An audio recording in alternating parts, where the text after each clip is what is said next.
Дали знаете дека кањонот Камник се наоѓа во северозападно подножје на Плачковица, 9 км западно од Штип и 5 км југоисточно од селото Радање во општината Карбинци.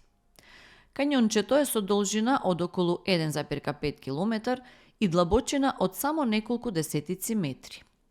Всечено е долж типична раседна линија помеѓу доста распаднати, еродирани гнајсеви и цврсти амфиболити.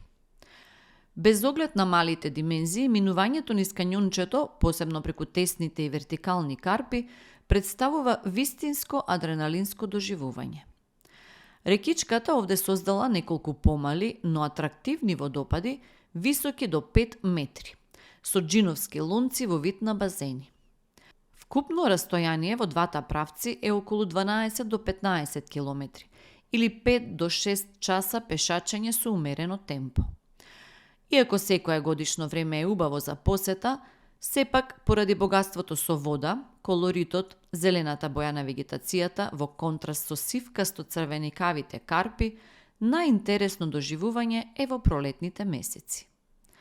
Во секој случај, посетата на кањонот Камник представува одлична авантура која ќе ви остави незаборавни впечатоци.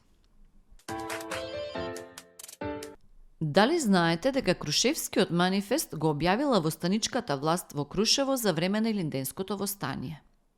Напишан е на 6 август, а одредени историски извори како автор го наведуваат Никола Карев. Напишан е на македонски јазик, крушевски дијалект, а потоа преведен на турски јазик и е испратен во 17 примеруци до околните села со чисто или мешано муслиманско население. Текстот на манифестот првпат е објавен во драмата Илинден на Никола Киров Мајски во 1923 година.